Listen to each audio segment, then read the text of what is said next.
record before I forget. Oh yeah, I can imagine Cheyenne pounding on the roof. Thankfully, at least at this point, our roof seems to be in pretty good repair. But knock on wood, that's not a problem. It's coming at some point soon. All right, so I'm not sure if any of you were able to attend the lecture last night, the Graham Harmon talk. Were any of you there? I don't think I noticed any of you there. But it was really exciting. It was a good time, and I managed to record the lecture, and I'll make it available in some way for those who are interested in seeing it, but it was really cool. It's too bad we couldn't have brought him physically to campus, which was originally the plan for last year. He was supposed to come in March of 2020, but then obviously the pandemic put the kibosh on that. Okay. Oh, okay. Know your rights. Well, that's important. I mean, you should know your rights.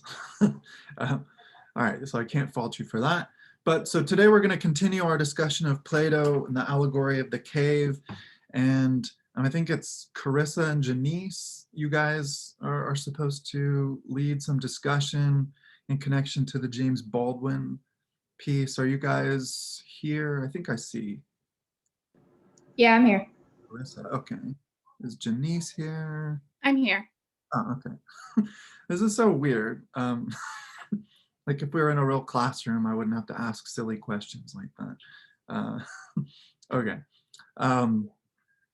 So we're in this weird virtual cave, you might say, grappling with shadows. Okay. So hopefully you guys were able to complete both of the readings and you've made some kind of connections. Now those connections are not exactly explicit. And so that's part of our task, is to take up the mantle of engaging in some difficult, some perhaps surprising pathways of thought, right? And so that's what we're going to try to do today. And so I mentioned that we would take some time in class to watch the video. But so just a question for the two presenters: to what extent, if at all, do you intend to talk about Plato or the Plato dialogue? Because of course you're not required to, but that is something that you might want to do. So I'm just trying to get a sense of how much you're going to address the Plato reading too. Yeah, I'm gonna make some connections to the James Baldwin Stranger in the Village story. So. Oh, so you were going to make that some connections to Plato or between those two readings? Yes. Okay, cool. All right. Well, we'll still take some time to unpack the Plato, the excerpt from the Plato dialogue a bit more before transitioning to our presenters for the day. But I'd like to get us started with some breakout rooms, some small group discussion. But before I do that, let me return to my slides, because I would like us to focus briefly on the so-called divided line analogy that appears at the end of book 6, that is the moment in the text, this famous dialogue of Plato's from his so-called middle period, the Republic, that precedes or comes just before the allegory of the cave in book 7, which I would say is probably the most important sort of mythologically based or narratively grounded argument in the history of philosophy. And as I mentioned in my introductory sort of write-up or description on Moodle of the Plato reading, this is all the more impressive given how relatively short the reading is. There's so much to unpack. There's so many connections to be made. There's such profound relevance to contemporary issues and questions with which we are all confronted at this point. And so it's such a powerful piece of writing that has captured the human collective imagination and consciousness in a variety of respects, taking a variety of differing, but in any case, related connections throughout history. And so that's one reason I want to try to connect this to a more historically recent and less explicitly metaphysical and epistemological period or offering of reflection or introspection that we find in the case of Baldwin's piece from the mid-1950s. Okay, so let me pull up the little outline of the divided line real quick. We'll also talk a little bit about this Joseph Kosef piece. We'll talk more about that. We go back to the beginning.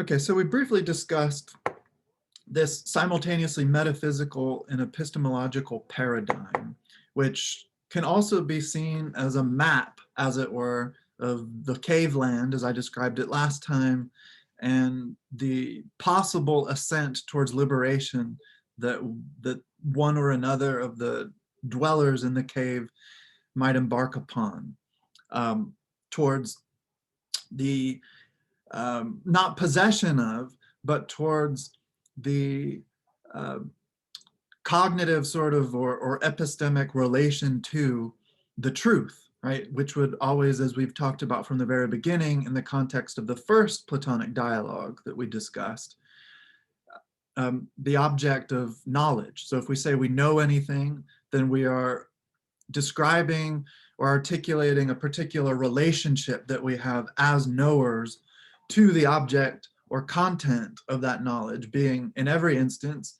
however varied or different that might be in every case, to the truth.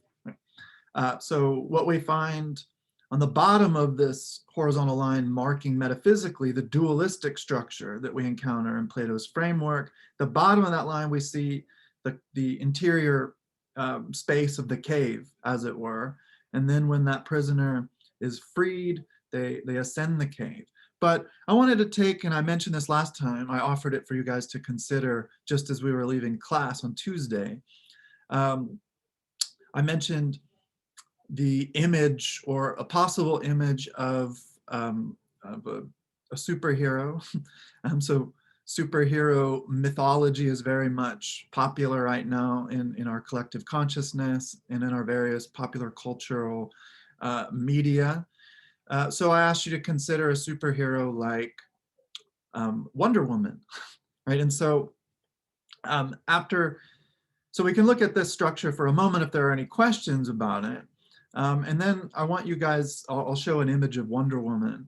And then I want you guys to think about that object. So taking this particular image of the Wonder Woman character as your starting point for reflection, discuss with each other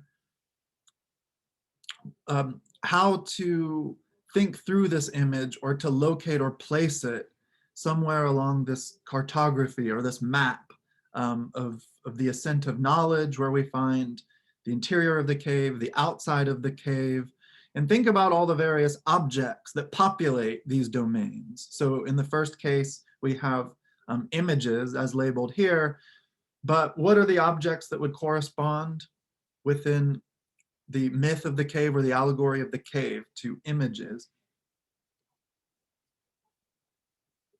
Just so we have some clarity on this before I send you into the rooms. Is it shadows? Right, it's the shadows. And that's accurate, in fact, to use a word like images, which corresponds to the mental capacity or state of understanding of imagining. So what we see here in these parallel structures on either side of the vertical line are ways in which, and this is an important aspect of Plato's system, or it's not fair perhaps to identify it as a system, given that these ideas are articulated through characters in dialogues, right? But in any case, what he's doing here is he's arguing that for every state of understanding or mind or consciousness or thought, however you want to put that, there is a corresponding appropriate object for which that state of mind or mode of knowing or mode of inquiry is commensurate, right? So we're looking for commensurate structures of relationality between the world and between one's being in the world or one's consciousness of the world. So then what's the state of mind that corresponds appropriately in this condition of commensuration with images, which would include shadows, because shadows are negative images, right? How do shadows exist in the world? Well, they don't really exist if you consider this in any relatively deep fashion. Shadows are not objects. They're not positively existing things that one can encounter in the world, but rather they mark the absence of something. So similar ontologically or metaphysically to the status of what something like a hole is, a hole in the ground. A hole in the ground is a phenomenon. It makes an appearance that you can observe through your eyes or perhaps your body if you accidentally fall into one, but it's not really a positively existing thing. It's rather the absence of something. And so how do shadows exist? Well, this is a rather interesting thought, at least to my mind. If you're walking down the street in midday and you see your long shadow cast before you, how does that come about? What exactly is the relationship between your body, this phenomenon we're labeling a shadow, and the sun, or rather more accurately, the light that issues from the sun? Well, what exactly is that relationship? So how is the shadow generated in this way in its standing between these elements? So shadow, body, light. What's going on there?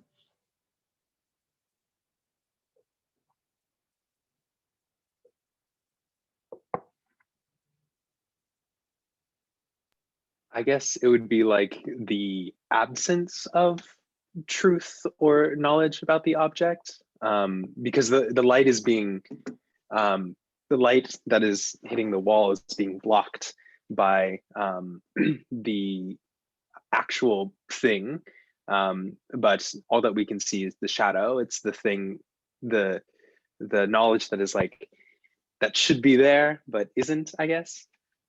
Yeah, so good. We can understand shadows as the absence of light, metaphorically, or following the path of this allegory as the absence of the good, right? Because the good is supposed to be commensurate, metaphorically, Gotcha. to the sun. And so this is what Neoplatonic early Christian thinkers would appropriate Platonic metaphysics for. So for example, St. Augustine, one of the early Christian theologians and philosophers, coming from what's present day, damn it, what's the name of the country in North Africa I'm thinking of? Libya, sorry. He argued that evil is not any positively existing thing, and the manifestation of evil in human action, which originates in sin, is for its part also not some positively existing phenomenon, but is actually the product of the absence of good, or the distance from the being in question from the good.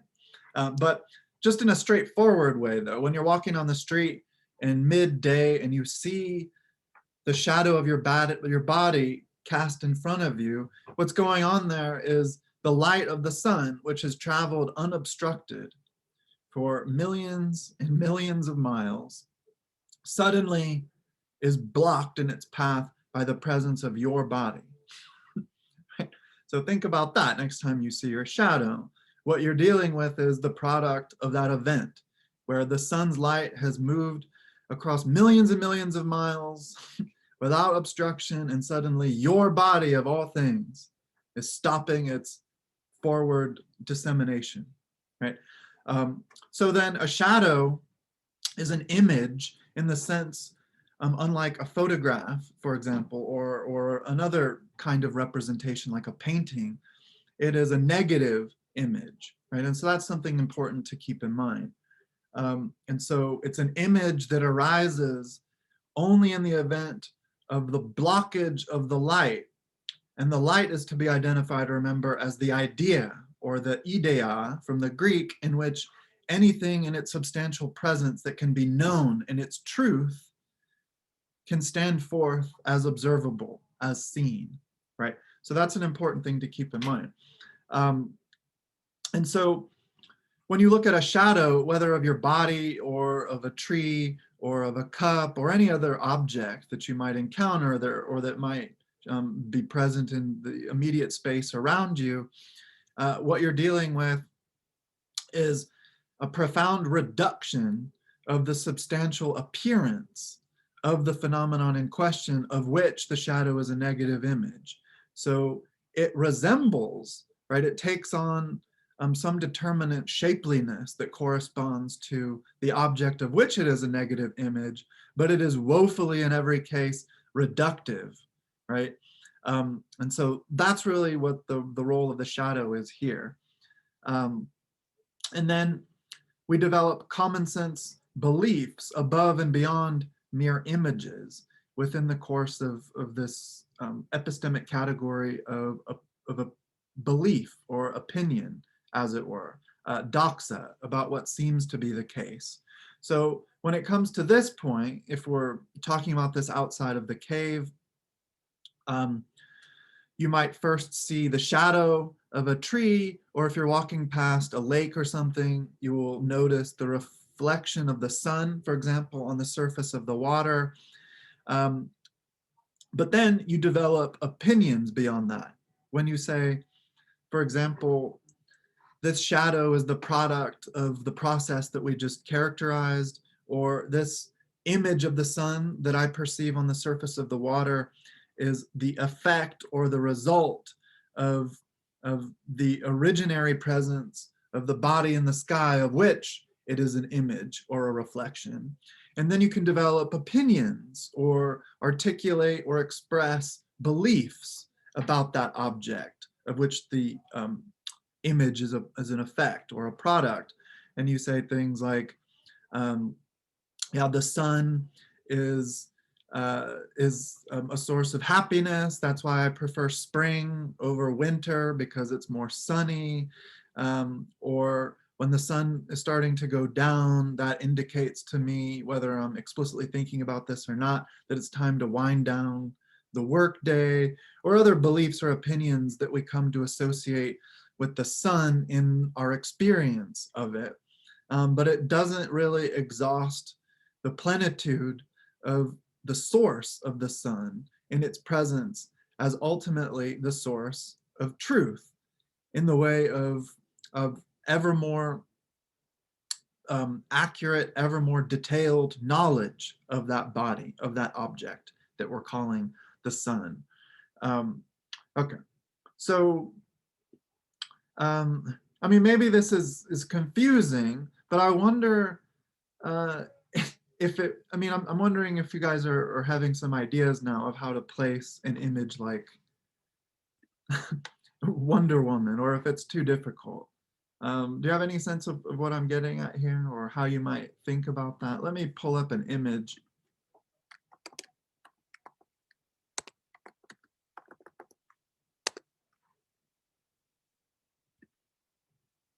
And this is actually an exercise that I'm introducing, or I'm asking you to consider and to participate in. This is an exercise that's related to one of the discussion prompts, or at least a couple of the discussion prompts assigned for this week, specifically in connection to advertisements or commercials or something, where a particular object or series of objects is presented, but from a particular, and in every instance, relatively speaking, minimized or reductive perspective. Right. So let me pull up just this image real quick.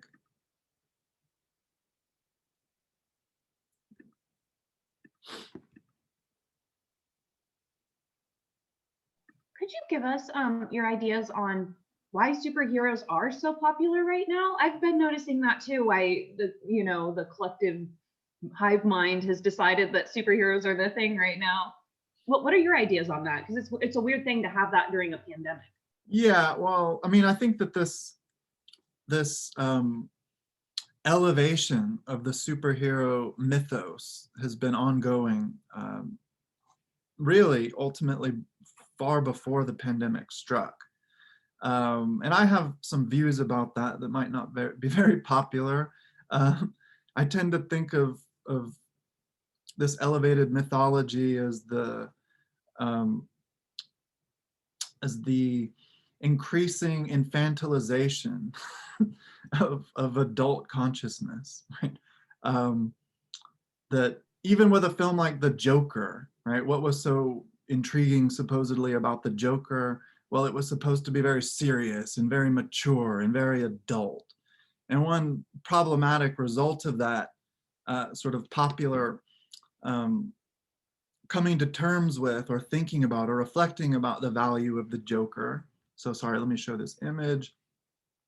Is that now if you want to create really difficult, thoughtful, compelling cinema, you have to somehow connect it to this sort of puerile or childish comic book universe. And then what you find is a disturbing, what you find then is a disturbing confusion of categories or boundaries, right? And so filmmakers like Martin Scorsese or like David Lynch or David Cronenberg, so individual filmmakers who are considered auteurs, for example, who make intellectual cinema. Well, now I can't remember the director of Joker, Todd Phillips, I think it was, who previously made the Hangover films.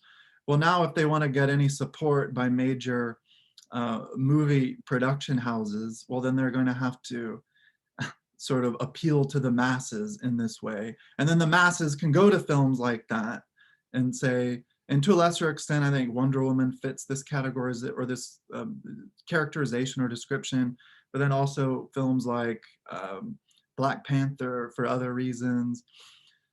You can go to these films and think, oh yeah, I am engaging in high culture or something like that.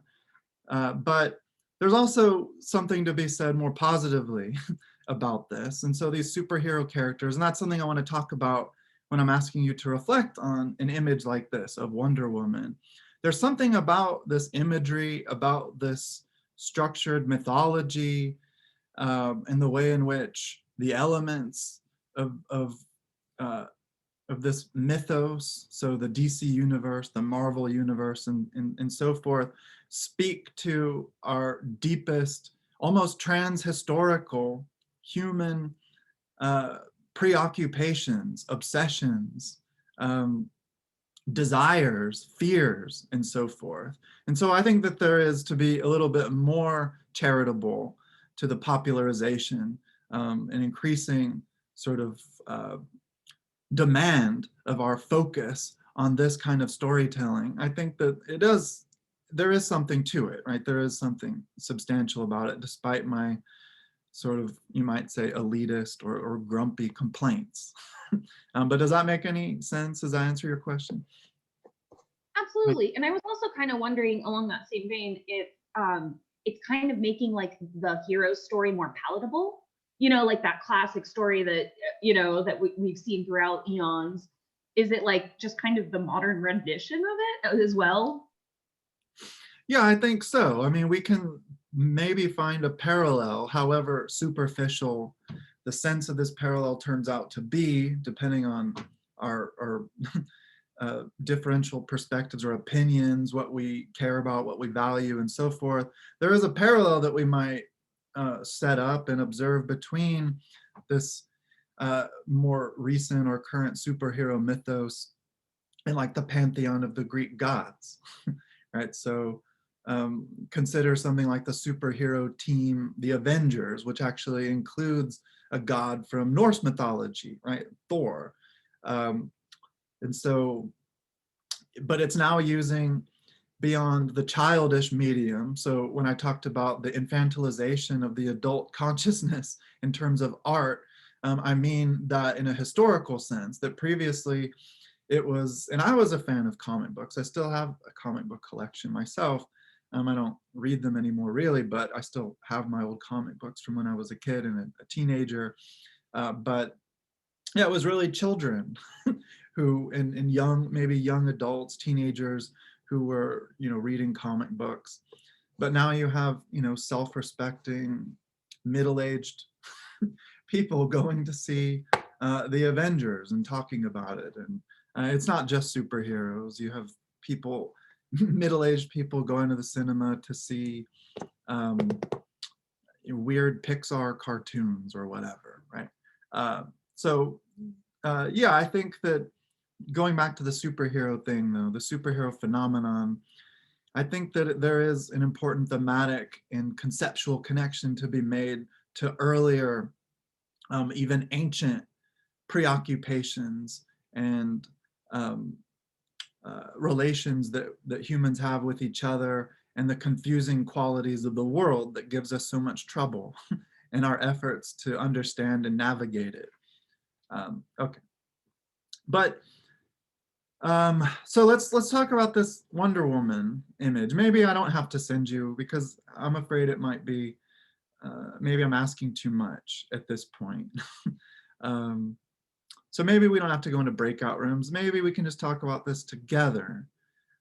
So can anyone maybe locate this specific image? So right now, I don't want to focus our attention on the idea of Wonder Woman. And again, I'm using that word deliberately in connection to what we've talked about so far in Plato's metaphysical and epistemological model. So I don't want to talk exactly about the idea of Wonder Woman. I want to talk specifically about this image. And I could have, of course, chosen some other image, and that's part of the point. But where would we, if you can consider the divided line analogy that we just talked about, where would we locate Wonder Woman here? So what would this image be?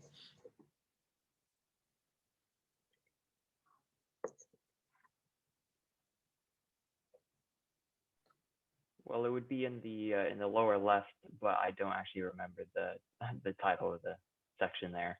But whatever was labeled as images, or where we classified shadows as. Yeah, so this would be a shadow. And why? Can anyone speak to that? So this would be a shadow, and we're talking about that in the sense in which a shadow is an image. So a mere appearance, a mere superficial appearance. Just to unpack a little more carefully what we intend when we use language like image or shadow.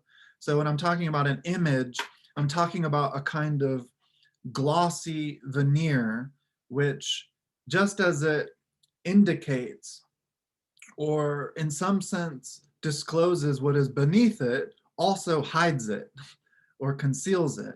And that's the case with respect to images like this that really bombard our perception and our consciousness from all angles in this 21st century media landscape, right? We are veritably swimming in images, right? You can't turn your head no matter where you are, whether you're walking around outside, whether you're in some public building, a business or whatever, whether you're at your own home, you can barely turn your head wherever you might find yourself without being confronted by some image. So this is an image, just like those negative images that the cave dwellers would see, and importantly, would apprehend as most true, as most real in their original position of being tied to the wall, as it were. And so it's important to keep in mind, going back to the allegory of the cave, that these prisoners do not recognize themselves as prisoners. And they don't recognize the cave, as we readers have the privilege of doing, as a cave, right? So that's important to keep in mind. It's simply reality. That's the world. That's where they are. That's being. And they have no indication or no reason to suspect that there is anything transcendent or anything beyond the specificity and actuality of their experience and the objects that show up within it, right? And so they don't perceive the cave as a cave. They don't perceive the shadows as mere shadows, So conceptually, when we observe something as a mere shadow or a mere image, we are implicitly recognizing the fact that we're dealing with an appearance as opposed to a reality, right? So a lot of what's going on in Plato's metaphysics is this bifurcation between the real and the various ways in which the real can show up in our experiences. And so how is this then an image or a shadow? And what then, because this is what the question is pointing to, if this is an image, a mere image, of what is it an image?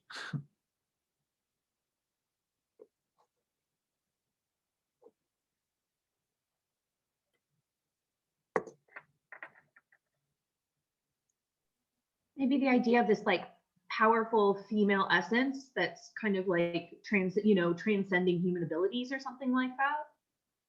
Yeah, And then that's the image, really good. yeah, it's like her reflection or her shadow.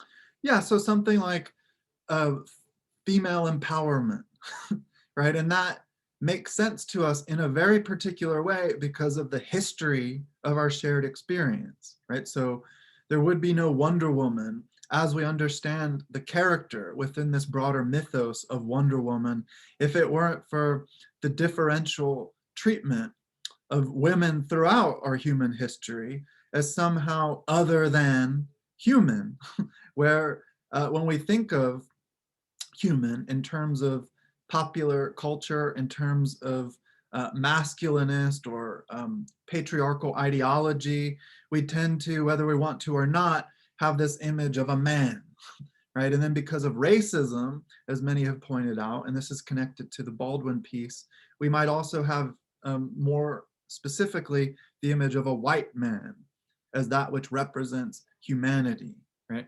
So you're right about that, Shan, but I think you jumped over a step. You kind of, with that, took us out of the cave. So if we could go back a step, so moving from this as just one static image of something, where could we locate, because we're dealing with, in every step of this allegory and the corresponding map of that allegory, as it were, in the divided line analogy, we're dealing with a relation of cause and effect, of original or model and copy, of reality and appearance. So before we get to these big picture ideas, is there a kind of intermediate step between this particular image and the ideas that the image would represent?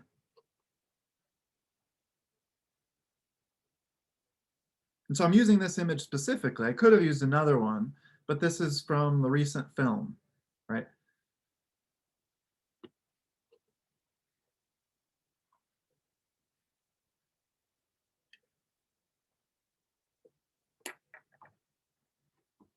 Any ideas on that?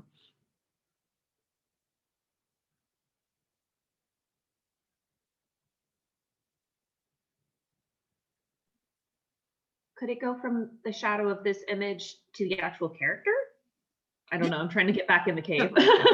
Good, to the actual character. So if you were like those prisoners that we find at the bottom of the cave, obsessed with the image or the shadow as not simply an image or a shadow, but as the true, as the unhidden, as the real, then you would identify the particular object revealed or depicted in this image. So this particular, not character, but this particular instantiation or representation of the character as what is most decisively true. In other words, most decisively revealed as a thematic object for our understanding and grasp.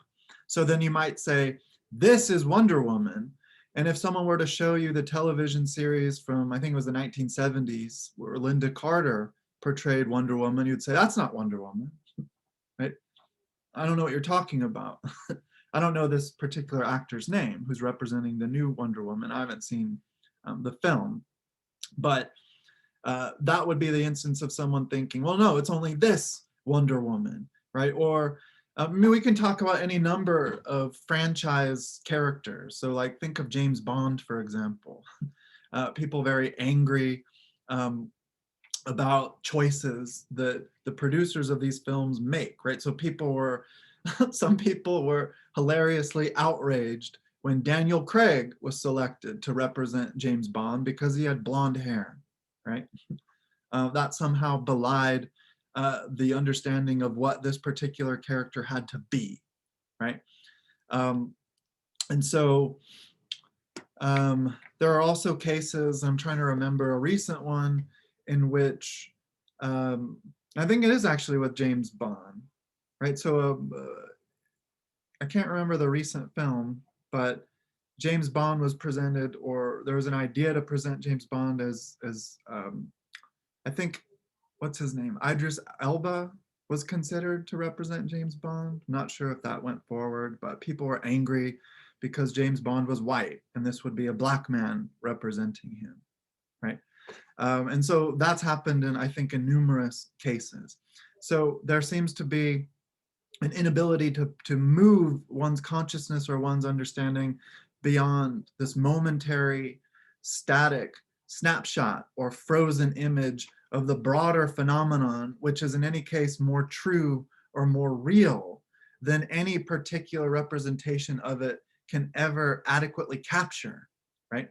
So that means the character Wonder Woman and all the various media representations, of course, originally in comic books, so in print, and then eventually in film, so all these different vehicles for storytelling, that is within this kind of DC comic book mythos or universe, the more real Wonder Woman. But that would still be within the cave, right? So I'll just stop sharing that there. And then when you get out of the cave, that's when you start to ask questions like, well, why? And this is a question that Cheyenne posed earlier when she asked about the reason behind the current popularization and obsession, you might even say, with superhero mythologies, or even in many cases, ideologies. We find our ideologies represented in these characters and the situations in which they are brought to act. But the question was, well, why? Well, when you start asking that, well, then you get beyond this or that particular image. You also get beyond the confines of this or that particular narrative in which a given image can stand as strongly or weakly, depending upon how aggrieved you are as a fan of that particular mythos or that particular figure or character within the medium of the mythos. So you start asking, well, why did the creator come up with Wonder Woman?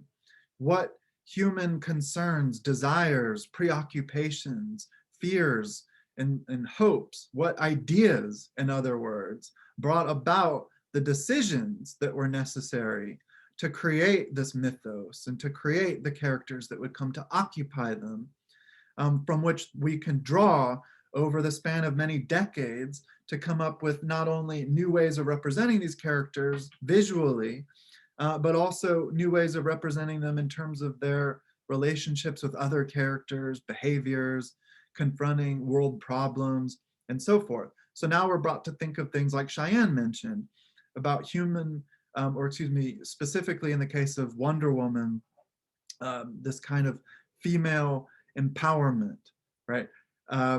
Or, I mean, there are any number of things that one could say about this particular character or any other comic book character, right?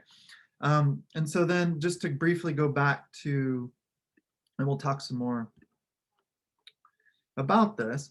So when you see the image, the specific image I shared with you of Wonder Woman, that would be down here, where the corresponding or appropriate state of mind would be mere imagining. And then because you understand now that that is a mirror image, so a static snapshot of a broader object, so to speak, of the character Wonder Woman, which spans several media, several decades, then you can have beliefs. You can say, oh, Linda Carter, for example, portrayed Wonder Woman much better to my satisfaction than this current actor does, right? So you have common sense beliefs about the character. And so you're placing this particular image within a broader narrative, history, and milieu. But now you get beyond the mouth of the cave, as it were, and you can start thinking of the ideas behind the various forms or patterns of presentation in which the images have taken root or taken shape in our experience. And so you can start talking about these ideas that the images maybe, and Plato uses this language in other dialogues, that these perceptual objects or images incite for us. They bring us to remember them. So you perceive Wonder Woman and suddenly you are transported beyond even the character of Wonder Woman to start thinking about yourself and your history, your experience, the world and all of its problems, how you think in accordance with, again, the good, some ideal, it might be improved. So now you're engaged in dianoia or discursive reasoning.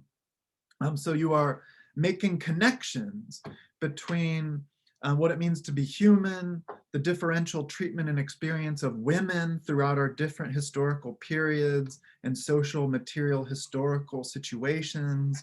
And you start making all of these connections as you maybe point to connections between links in a broader chain, right?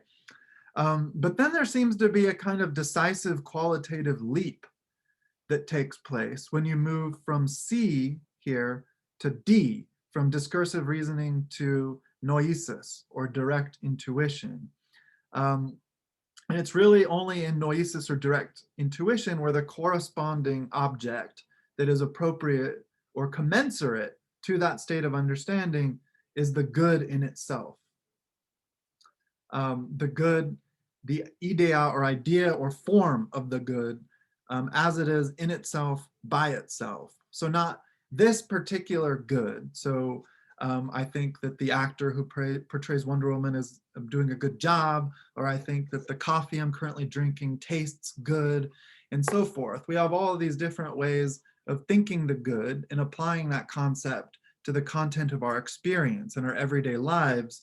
But when you move from dianoia, discursive reasoning, to this noetic moment of powerful enlightenment or insight, you are no longer relying upon the movement of these connections between, as it were, links in a chain. You apprehend the good in itself, by itself, without having to rely on all of these things.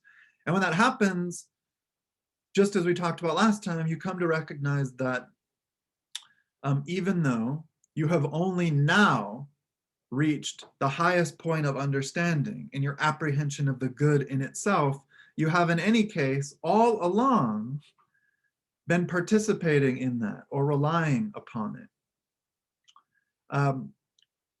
And so it's fairly mysterious, and this is true, it's fairly mysterious how, dealing with the image of Wonder Woman, you would go from C to D. But I wonder if anyone, has any ideas about that.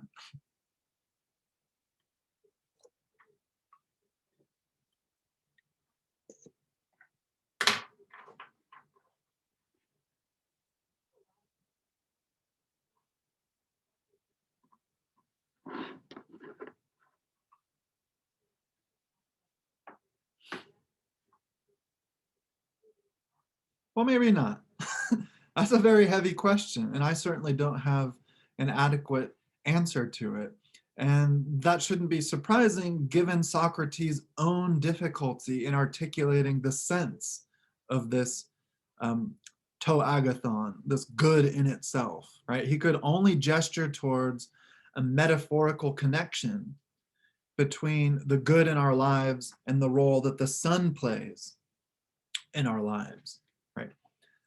So it's not terrible that you don't have a way of responding to that. It's mysterious and it's difficult, but it's something then to think about further and to keep in mind. And it's something that might preoccupy one for an entire lifetime, right? So it's not something that we can adequately exhaust or pin down now or here.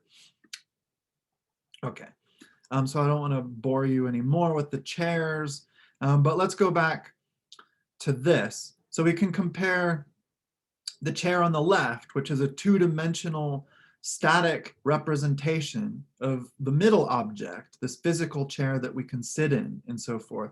So this would be the image of Wonder Woman, for example, that I shared with you. This would be the shadows on the wall that the prisoners originally do not recognize as shadows. They simply take them to be the most real.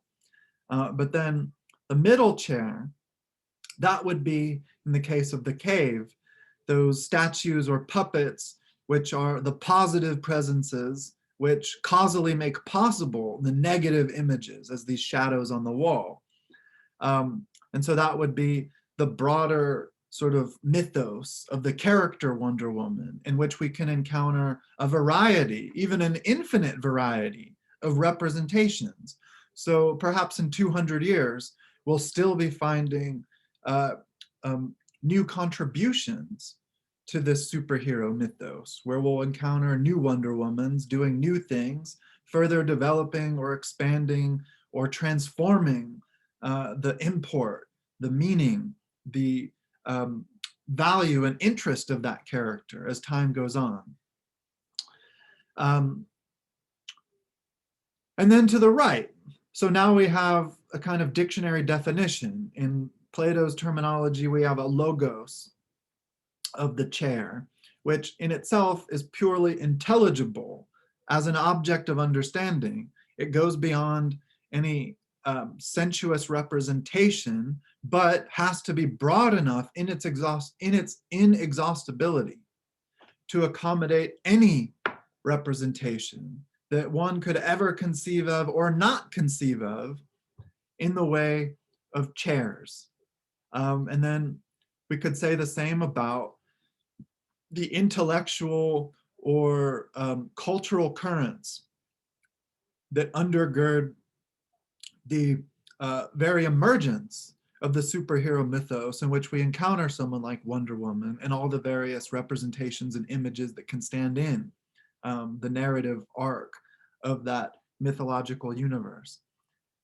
So all of those ideas and so forth, which connect together as necessary sources or origins of the, or for the creation of the Wonder Woman mythos. That is, these ideas or considerations or desires or fears and so forth, without which that character never would have been brought into thought or brought into various states of representation. Okay, so does this make sense? Are there any questions about this?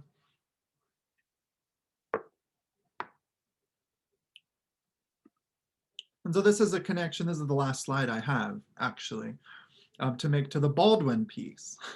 So this is one of many eminently quotable lines from James Baldwin, this great African-American writer with whom some of you might already be familiar from the 20th century.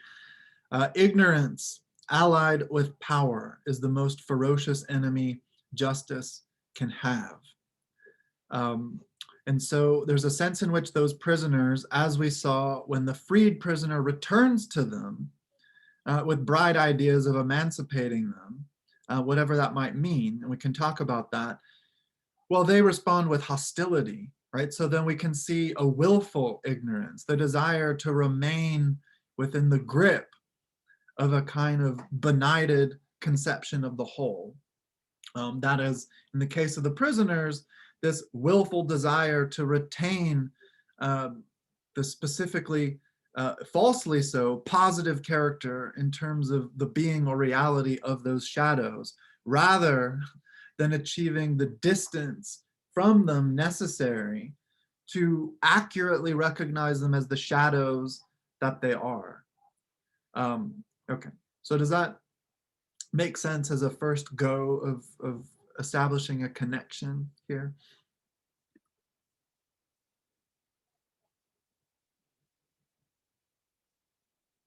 So any questions about that? All right, so I want to briefly use the whiteboard to try to take another stab. Wait, hold on just a second. I'm making sense of this for you. Huh, that's really weird. Oh, where is it?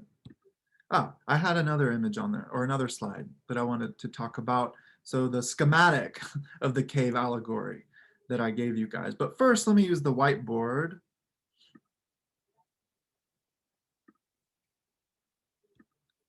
And so we're going to jump back a little bit to making sense of this allegory in terms of Plato's so-called doctrine of the forms. And so I have a couple of ways of going about this. So here's where I'm introducing some examples that can help us think through this idea of the forms that we talked about really first in the context of the end of the 6th book of the Republic. And so it was a little mysterious or confusing when we were working through that for you, what Socrates meant at those times when he talked about the just in itself, right? So we have a number of examples of justice. So what would be, someone maybe just throw out, what's an example if you said, for instance, oh, that's just.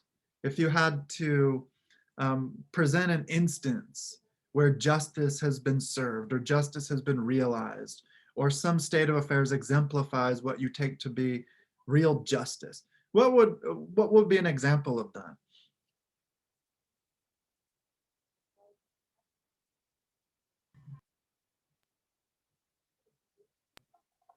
Someone who's been have prejudice leveled against them getting equal rights. That feels like justice to me. I didn't quite hear the first part of what you said. Could you repeat that? Oh, just someone who's been, historically disenfranchised getting rights. Good. Yeah. So, for example, the final realization of women's suffrage, right? When women were permitted to vote in this country, which is a right that most thinking people would say they had all along, but it was only recognized at a certain point in our legal history. And so at that moment of recognition, where what was true all along was made manifest in our social practices, our political structure itself, you'd say that that is justice, right? Justice has happened.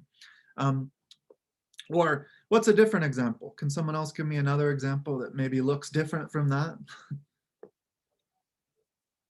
Sure, when like a criminal who was caught doing terrible things is sentenced to prison or rehabilitation. Good, right. So if a criminal, maybe a murderer or something like that, has finally been caught and has been tried at court and the conviction is achieved, we might say that the collective or the community can breathe a sigh of relief or something like that. Justice has been served, right?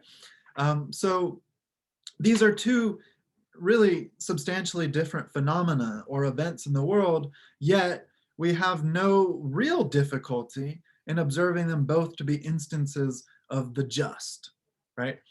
But here's another example I like to use, the concept of beauty. And this is a concept that Plato explicitly grapples with and tries to illuminate in another one of his middle dialogues, the Symposium, which is all about the nature of beauty and love and the connection between beauty and love. But let's say an extraterrestrial comes down to Earth after having observed our species for quite some time, and they're puzzled about some things. They say, well, you human beings, you seem to care quite a bit about this phenomenon or this thing that you call beauty.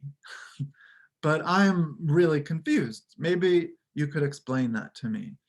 And so maybe you, as the person being addressed by the space alien, is not familiar with Platonic metaphysics. And so you would not do well if given to Socratic questioning, right? Socrates would would criticize your responses. But let's say you're first motivated to give an answer in the way of providing an example, right? So you say beauty is, and then you provide an example. So let's put up some examples here.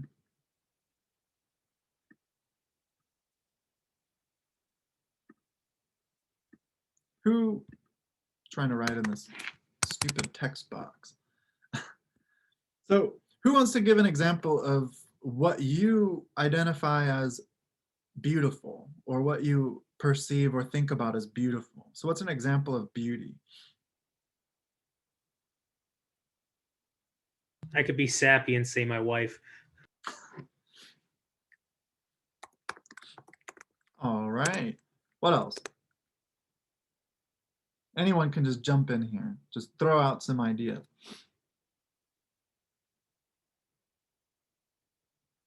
I wrote in the chat that I think that beauty is like the imagery of love, like things that you love, like his wife, you know, when you look at something you really love, or flowers, or, you know, something that you really enjoy, it tends to be kind of the manifestation of love. Yeah, so you're trying to give a more adequate Platonic definition, or logos.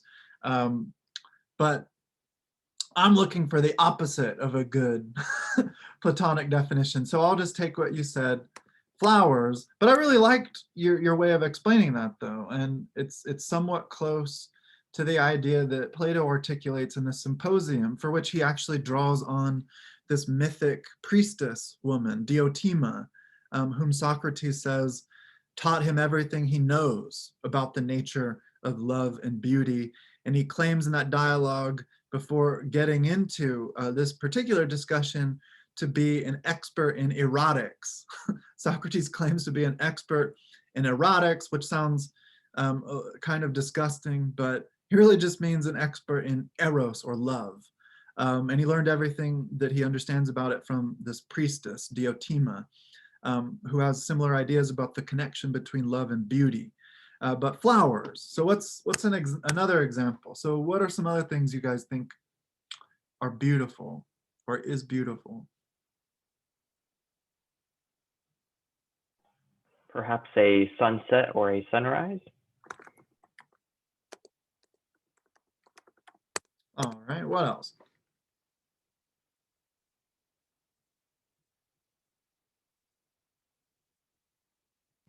Sport cars.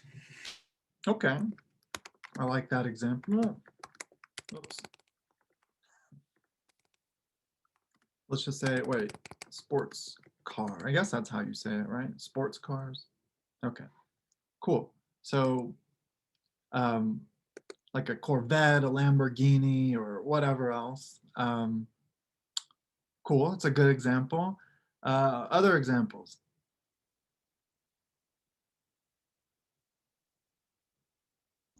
Forests. Okay. So you encounter quite a bit of beauty when you walk into a forest. Oops. What else? Maybe like a starry sky on a really clear night. Cool. Okay. What else? The beach. Good. Good. Now we're thinking. Coming up with some good examples here. What else? Gardens.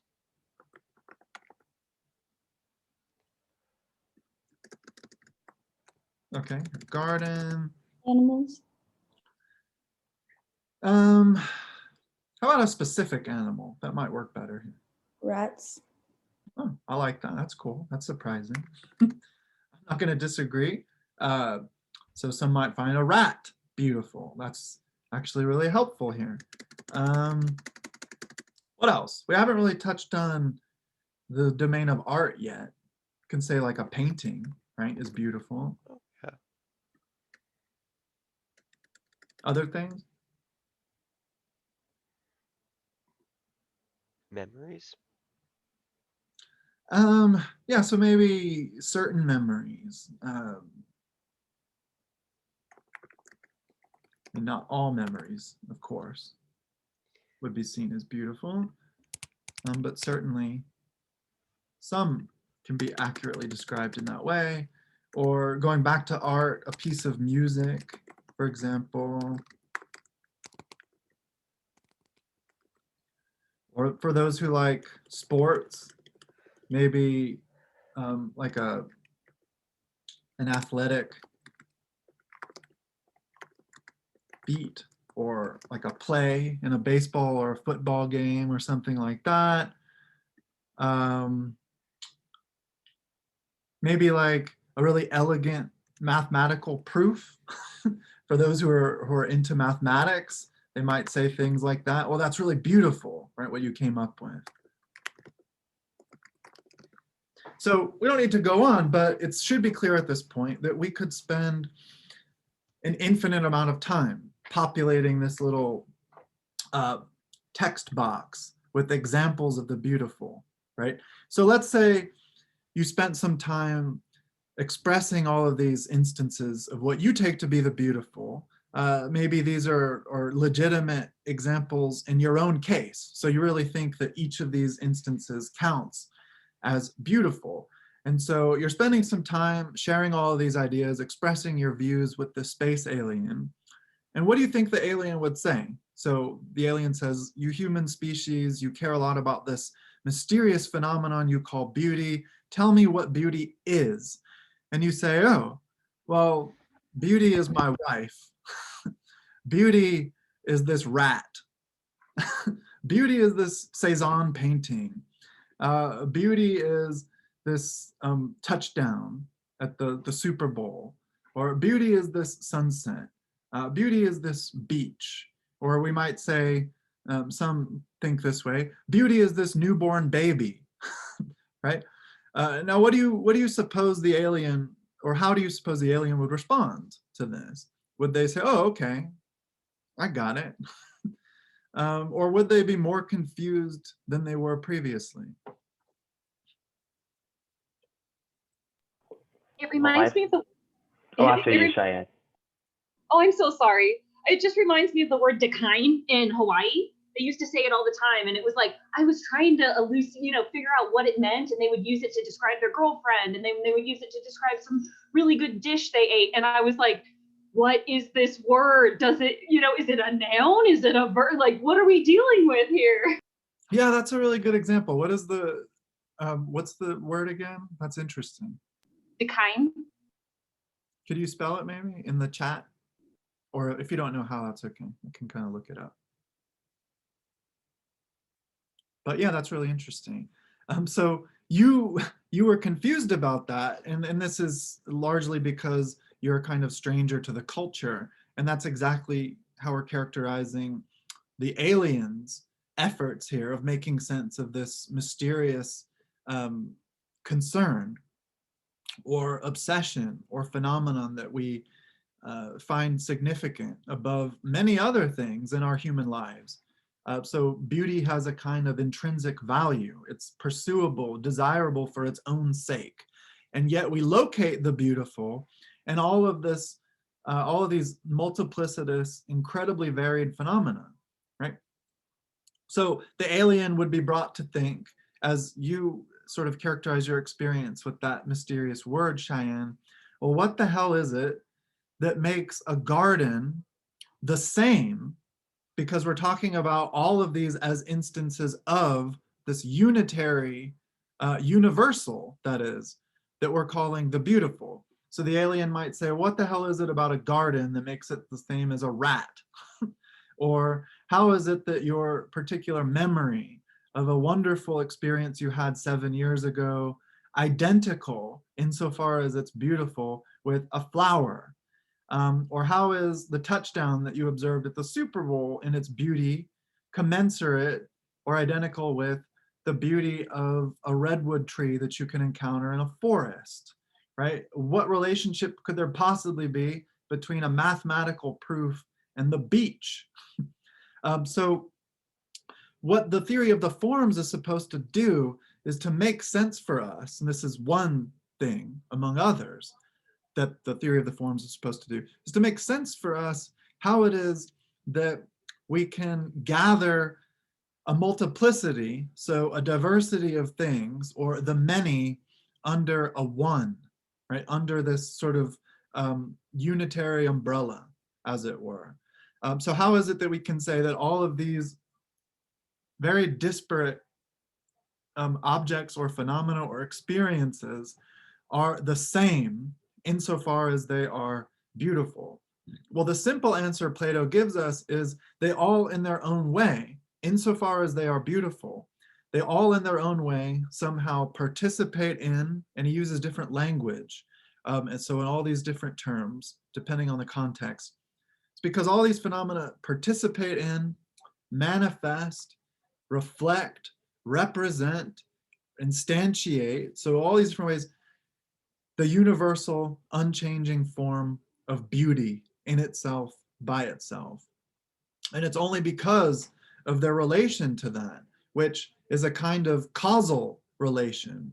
So if a garden is beautiful, then that is the effect of its involvement or participation or reflection of the form of beauty, which is not exhausted in the presentation of this particular garden. So you cannot go to the garden and say, yes, I have encountered beauty. This is beauty. I know everything there is to know about it. So the idea is beauty as the originary source, in itself unchanging, universal, and purely intelligible. It is the universal source of all of these particular phenomena, which in each instance is in some way sensible or experienceable in a particular time, such as a mathematical proof would be, for example. And so we can disagree. So some of you might say, well, I don't like football. I wouldn't think that the touchdown can accurately be described as beautiful. But if I am a fan of sports and I contest your interpretation and I say, no, it is beautiful, you at least know what I'm talking about, right? So the idea is you have an implicit recognition of what the idea of the beautiful is, which has to be in place implicitly, that is, pre-reflectively, for you to be able to apprehend any determinate object of your experience in the course of your everyday life as beautiful. So unless you had some pre-reflective liminal understanding, that is an implicit understanding of the beautiful as such, you could never recognize a new painting that you see for the first time as beautiful, or a sunset that you see one particular evening as beautiful, unless you already understood in some manner what the beautiful is, independently of this or that thing that you encounter in the course of your empirical existence as beautiful. And the same goes for anything else, a fortiori, or most strongly, most importantly, the form of the good, right? So unless you have some prior implicit understanding of what the good in itself by itself is, you would never be able to make sense of the good as it shows up by your understanding or interpretation in the course of your everyday life. Does that make sense? And you could spend an entire lifetime trying to supply a meaningful, satisfying answer to the question, well, what is the beautiful? And that's what we saw Socrates sort of groping towards in his efforts to make sense of the form of the good.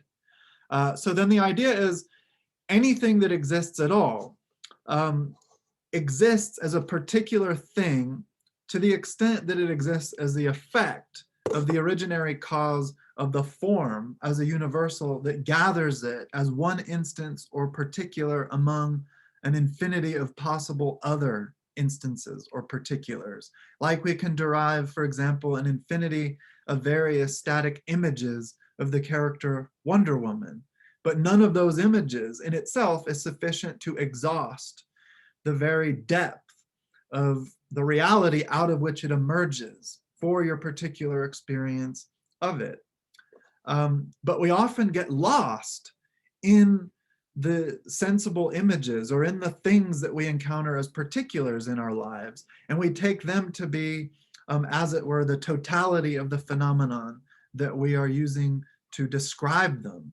So we might say, if we're obsessed with painting, that painting is everything, right? Beauty is impossible beyond the art domain that we describe as that of painting. Or if you're obsessed with cinema, you might say the same thing about movies. Or if you're not really a fan of human culture or art, you might identify beauty with the natural world and say you can only encounter it in the forest. But Plato would say you're missing the broader domain of reality, out of which these emerge as mere particulars or instances. And so let me draw something real quick for the last example to make sense of this. Well, actually, I can do, this will be good. Okay. Well, actually,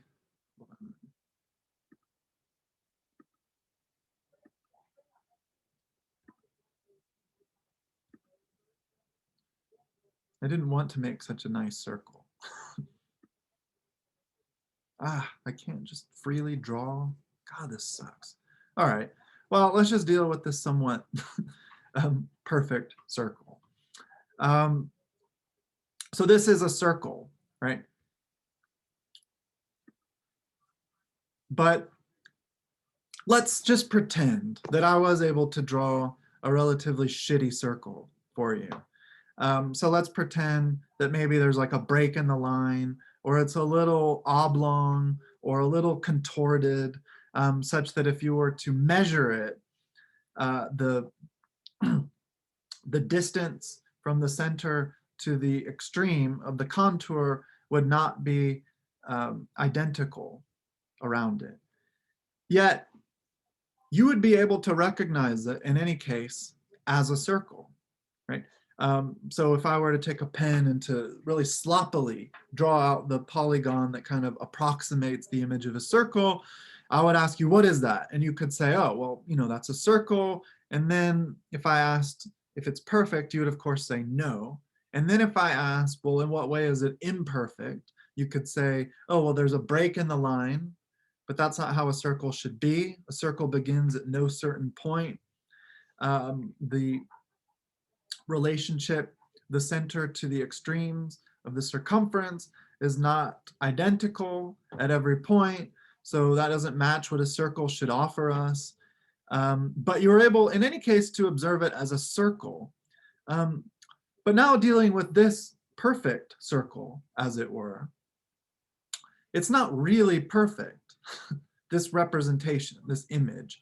So if I were to expand it, if I were to increase the resolution, as it were, because we're dealing with a digital image, you would see little breakages, right? Because we're dealing with basic units that are brought together through ones and zeros to create an image that we can visually experience. But if I were to amplify that, increase the resolution, even with a perfect circle here as drawn, you would start to notice little imperfections in it. And so mathematicians, geometers will tell you this. There is no such thing in reality, in nature, or even in human representations of a perfect circle. It doesn't exist. Yet, we somehow know a circle when we see it. So this is a puzzle for Plato. He asks, well, how is this possible? And the answer is this theory which he articulates elsewhere in his work, known as anamnesis in the Greek. It's not important to remember that word. It translates roughly to recollection or remembrance. So the idea is, whenever we come to know something, whenever we, in other words, learn something to be true that we didn't know before, we're not actually learning anything new. We are simply recovering or recollecting or remembering what we lost. So when you're able to observe, however shitty the circle is that I might draw in a visual representation, when you're able to recognize it as a circle, however imperfect it could be, what you're doing is you are somehow using this image that you're perceiving as a reminder that points you to the purely intelligible, that is nonsensible form of circularity or circleness, which no one has ever experienced, but which perfection you in any case abided with as a perfect form of circularity prior to your embodiment in this particular physical universe. That is, going back to the allegory of the cave land, as it were. Right? So you never learn anything new. You're simply recovering that which is lost, this perfect knowledge of the forms. And so what we're trying to do over the entire course of our lives is through our sensible experience, we're trying to reconstruct the knowledge that we lost upon entering our bodies, which stand as a kind of prison, which keeps us from the true objects of knowledge, which never show up in the course of our experienceable reality, that is, the world of the sensible particulars that we occupy, but which stand in any case in the background as a necessary condition for the very possibility of such sensible particulars appearing in the course of our lives as given to our observation and recognition. Okay, so does that make some sense of Plato's theory of the forms? Are there any questions about that?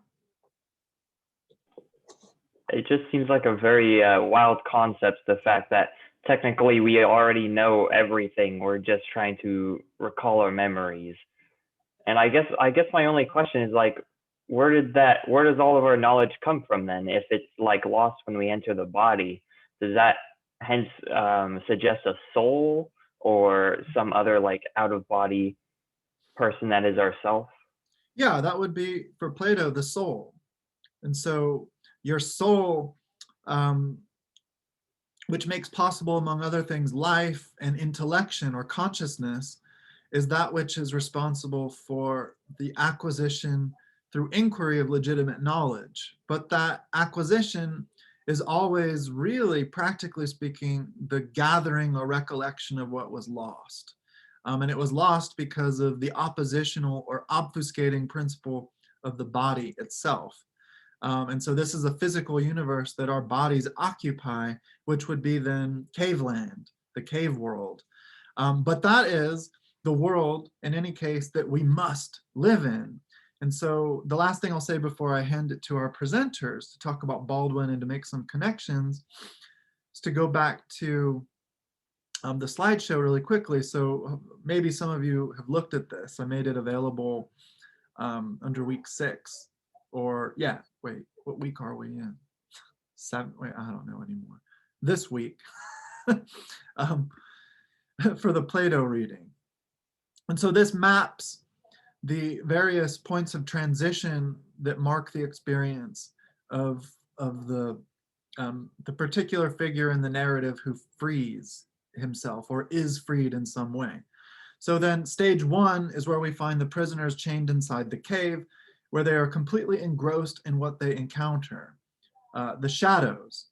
So here from the text, Plato writes, in no way would they consider anything else to be true. And so the word for truth is aletheia, which means literally unhidden, except for the shadows, because looking at the objects now revealed in the light is a source of pain and suffering. And so they don't want to grapple with or deal with that struggle, endure the struggle. So they're disposed to reorient themselves to what was comfortable. But in stage 2, we find an openness to the human world in which things show up. So the prisoners are now, or at least the one prisoner is removed from the chains, but they're still in the cave. So what does this tell us? That some freedom has been achieved. So some measure of freedom. The prisoner is now able to see the little human-made sun that stands as the origin for the possibility of the truth, that is, of the unhiddenness of the shadows. So now what is unhidden is not only the shadows in terms of what caused them, but more specifically the details of those puppets or statues as the cause. And so the prisoners still hold fast to the shadows, as I said, as more hidden or true, until having worked through this period of adjustment where they are now able to, without so much pain, look through the illuminated field of the fire to perceive those statues. But then in stage 3, the prisoner is now released into the holy open. So here's where the prisoner is dragged up the steep ascent, is allowed to depart from the confines of cave land. And we see then true liberation. And we can understand then that liberation is not simply the removal of chains. And that's an important insight. It's not enough to remove the chains by which the prisoners were arrested. What freedom amounts to, what true liberation amounts to, is the total turning, that is the total transformation of the soul towards the objects that are most appropriate for knowledge or understanding, that is to say, truth. So at every level of this movement, we find truth deployed and opened up in a deeper way, right? So now truth moves beyond the mere shadows to a broader field that includes the fire and the puppets or the statues, whose relationship generates the shadows as negative images. But now once the prisoner leaves the cave completely, they see that that statue of the dog, that statue of the tree, that statue of the house, that statue of the human, which was brought along that raised walkway to generate those negative images as shadows on the wall, are for their part dependent on, that is to say, derivative of the real tree out there, the real dog out there in the world, the real human being. And so if the dog that you encountered as a puppet or a statue, a little representation or simulacrum of it within the cave is, say, a labradoodle, well, you might think, whoa, well, dog means labradoodle. But then you go out into the world and you see, well, there's an infinite, well, not infinite, but an incredibly rich variety of dog species, or not dog species, of dog varieties, of dog breeds, right? And so forth. And so that's what liberation amounts to, the expansion of one's field of understanding. But notice that that's not where the story ends. That's only the third of 4 stages. The prisoner has to return to the cave. So stage 4 and stage 1, this is why I put stage 4 above stage 1, looks pretty much identical to stage 1. But there's an important difference.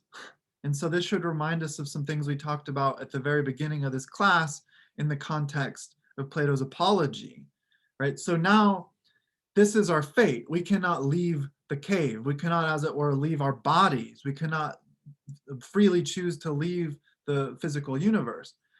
So what has the prisoner learned? What is the change, this qualitative difference that takes place in the return to the cave?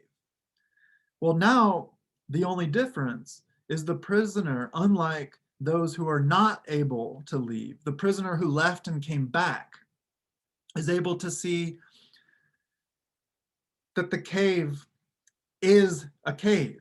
That is, it is revealed as hidden, right? So now the prisoner is able to perceive, because of this journey, that the darkness isn't reality. The darkness is in fact darkness, that the shadows are not the true objects of existence. They are in fact derivative, secondary effects of the original causes of what is more real, of what is more true.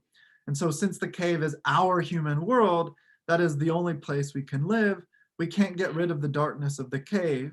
We can only try to show that it is dark.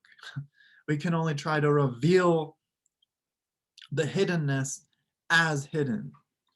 And there are some important moments in the Baldwin piece that sort of point to that important insight. But okay, so we have roughly 20 minutes or so. So I want to give time now to our 2 presenters to make some connections and to walk us through what they found interesting or important in the Baldwin piece. And we'll probably continue to talk about this just a little bit next week. All right, so Janice and Carissa, if you guys want to take it away. Hi. Can you guys hear me okay? Yep. Okay. So I'll be doing kind of like a summary of James Baldwin's Stranger in the Village.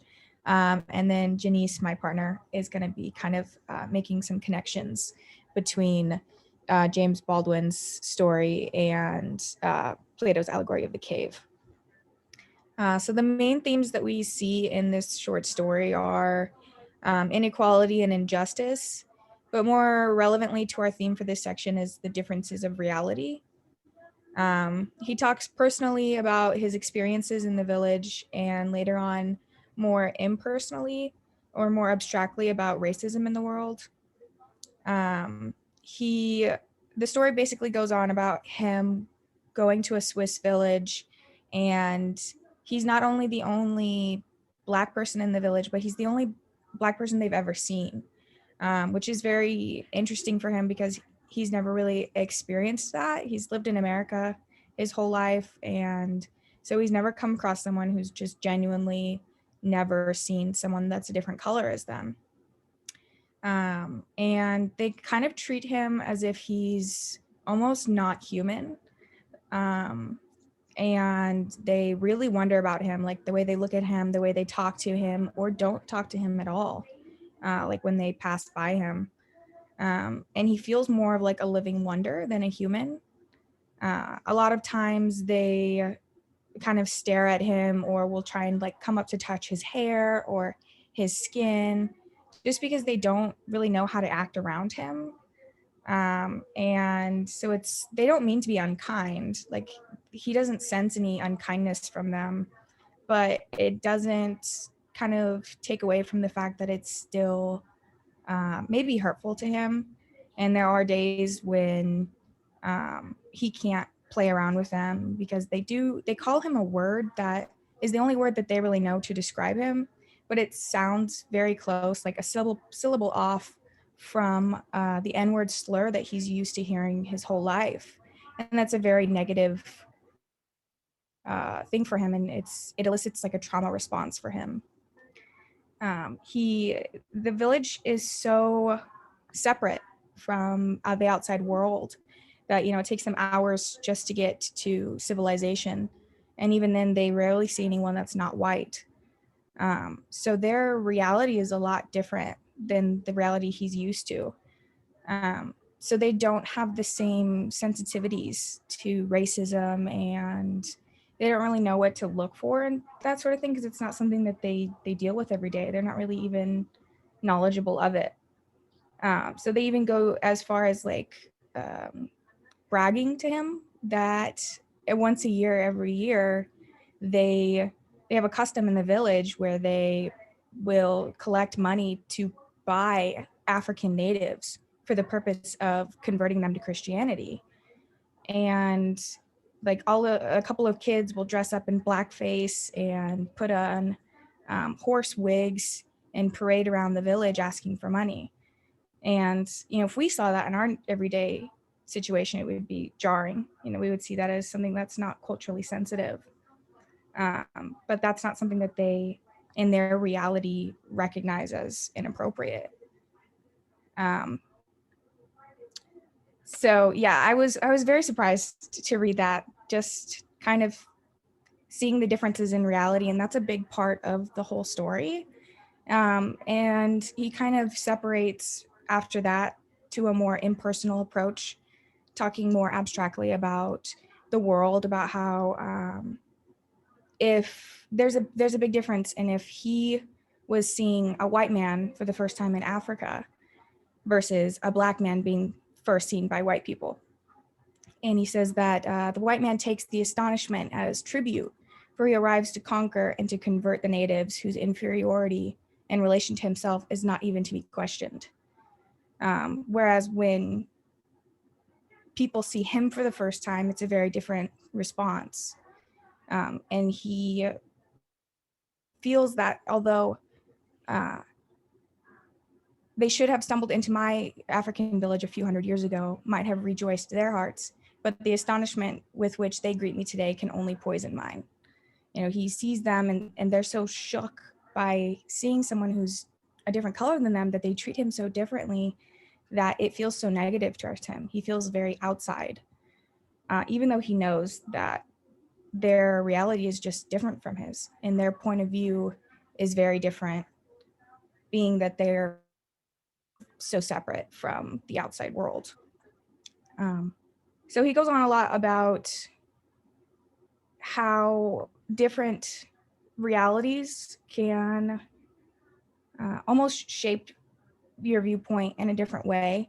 And he does touch on how the difference in reality for a Black man in America versus a white man in America, they may be doing the things that they're doing for different reasons that makes sense to them for their reality, but it may not make them okay. And I think one of the biggest points that he makes is towards the end.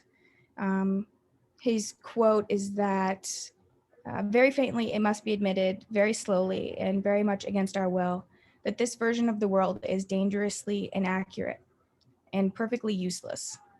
And that kind of sums up a lot about how our reality may be different from others, and the way we perceive reality may be completely useless for other people's lives.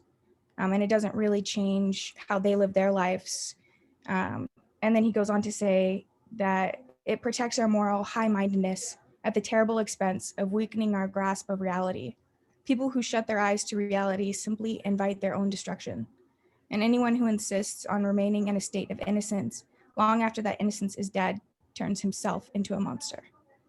And so I think that that quote kind of says a lot about how he sees how people treat each other differently. And if you're able to kind of look beyond your reality and not shut your eyes to how other people may live their lives or other people's realities, it can make you become a better person. And if you can't do that, then you turn yourself into a different kind of monster for our society. And I think this is when I will turn it over to Janice for the connections. Great, thanks, Carissa. Okay, hi everyone. So the first connection that kind of like pointed out to me clearly was when he said he was kind of like a sight for the people in the village, and I thought this could really relate to how, like, when the prisoners got out of, like, one of the prisoners was freed and went and saw the sun and kind of thought of that as like an astonishment and that the reality around him sorry, I'm like shaking and nervous. Okay. Yeah. Sorry. I'll just go on to my next one. The no Black man has ever set foot in this tiny Swiss village from all available evidence. So I thought that I could kind of relate to that personally, and also how the prisoners, they didn't think that any, like, the shadows or the cave was an actual thing. Like, they thought it was real. Like, they didn't think of the cave that they were in, like what you said before, that the cave was a cave and that the shadows were shadows. So, when one of the prisoners was freed and came back, he acknowledged that, oh wait, this is, like, the cave is a cave. So that also I felt like could relate to how just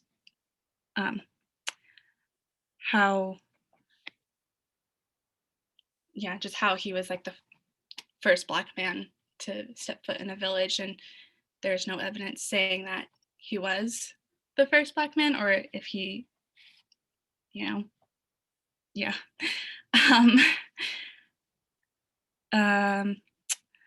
Next one was that that everyone knows, that Black men come from Africa, and that this village didn't really understand that concept. So I felt like this could relate to how Socrates was describing what the prisoners see and hear.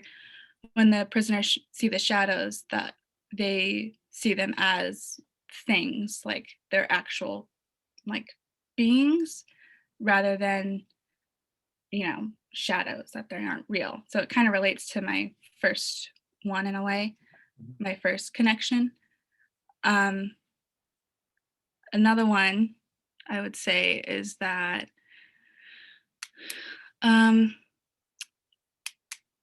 where he talks about himself being forced into a culture or religion. Well, he says, whereas without a thought of conquest, find myself among people whose culture controls me, has even in a sense created me, people who have cost me more anguish and rage than they will ever know. I felt like that could have related to how when one of the prisoners was set free by someone, that they were forced to go into the sunlight, even though they felt pain and rage, kind of how Baldwin felt, like the pain and like the rage that he had, being forced into something that he didn't want, and that the prisoners didn't really want to know what like the outside world was, because their reality was inside the cave and they didn't want to escape that because that's what they would know. I think that's all I have to say. Well, good, thank you. You make some really good connections there. So yeah, really nice job. So thank you, Janice and Carissa. Now let's build on what they offered here in their interpretation and their gloss of these readings. If we can make an explicit connection, who in Baldwin's account, or where in this account would we locate the prisoners, right? So who are the, or where is the cave, and who are the cave dwellers in Baldwin's account? I guess the cave would be the fairly like isolated and sheltered, I guess, location of the village itself. It doesn't have a lot of contact with, I guess, more ethnically diverse populations, which is why they react to Baldwin with such, I guess, astonishment or intrigue. And yes, that would be the cave, and the prisoners, I guess, in a sense, are the townsfolk who are ignorant of this aspect of humanity, I guess.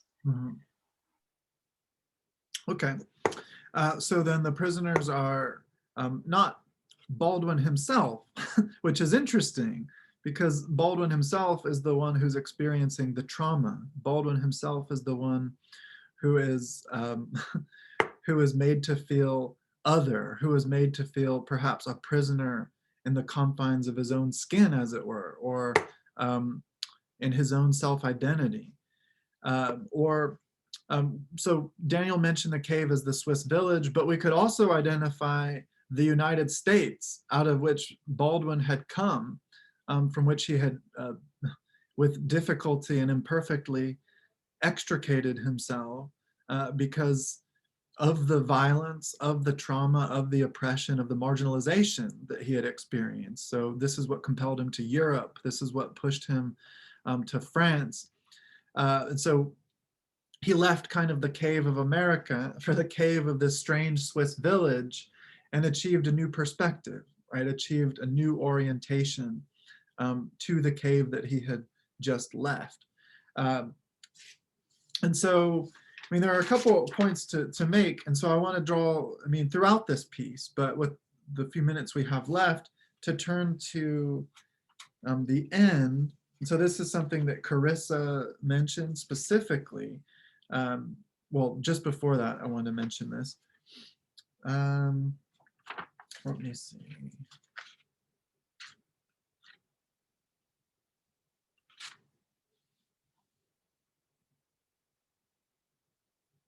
And now I've confused all of my pages.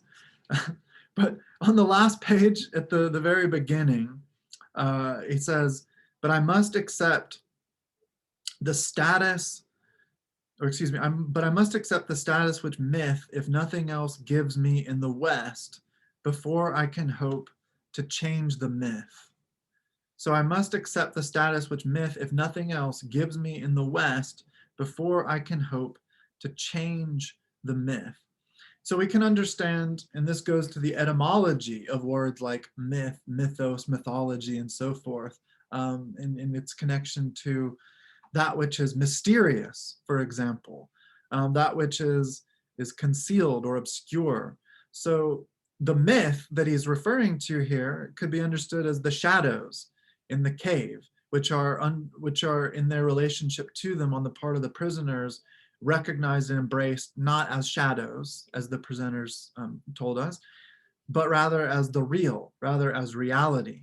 And so the myth of the black man, right, or the individual of African descent as somehow subhuman, as enshrined in this now trans-historical, deeply entrenched system of white supremacy, we might say, right? So, and this was a kind of mythos that the American ideology had to construct in order for the white American to live with themselves, right? Because of this fundamental tension. And what is that tension? So what is the contradiction?